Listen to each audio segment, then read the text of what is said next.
सब तीर्थ बार बार, गंगा सागर एक बार। पूज्य श्री बक्सर वाले नारायण दास जी महाराज मामा जी कहते थे कि भागवत के सभी उपाख्यान बार बार और कपिलोपाख्यान एक बार, क्योंकि ये है वस्तुतः गंगा सागर तीर्थ, कपिल भगवान के ज्ञान का समुद्र और देवहूति माता के प्रेम की गंगा, इनका संगम कपिलोपाख्यान।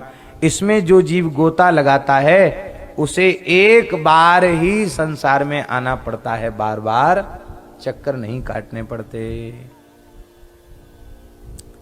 इसमें 3 जगह ये बात आई है भगवत प्राप्ति की बात। त्रिवाचा पूर्वक इसमें कहा गया यह उपाख्यान भगवत प्राप्ति कराने वाला है।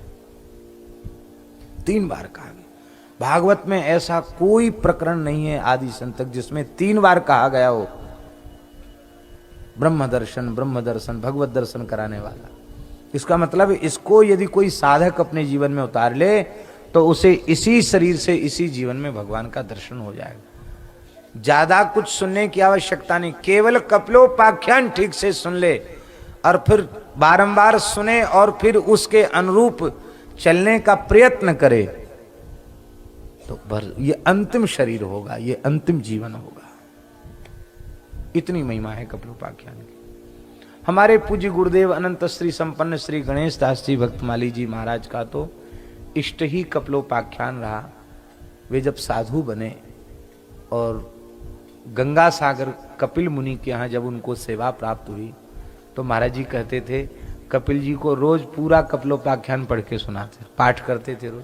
महाराज पूरा कंठस्थ कपिलोपाख्यान।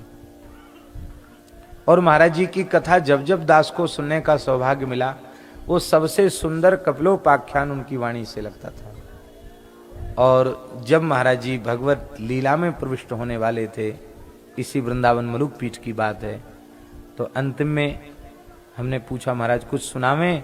जब ग्रंथ खोला तो कपिलोपाख्यान ही निकला और हम गा रहे थे और महाराज जी एक एक श्लोक सुन रहे थे, नेत्र से अश्रुधार बह रही थी। और जैसी भगवान के श्रीअंग की शोभा का वर्णन जहां पूरा हुआ वहीं ठाकुर जी का दर्शन करते हुए उन्होंने अपने देह का विसर्जन किया। तो दास ने अंतिम क्षण में महाराज जी को कपिलोपाख्यान सुनाया। इसलिए हम भी कपिलोपाख्यान छोड़ के आगे नहीं बढ़ पाते हैं और संतोष हमको होता नहीं। चाहे जितना कहें फिर भी लगता है रह गया बहुत संक्षेप में कह दिया।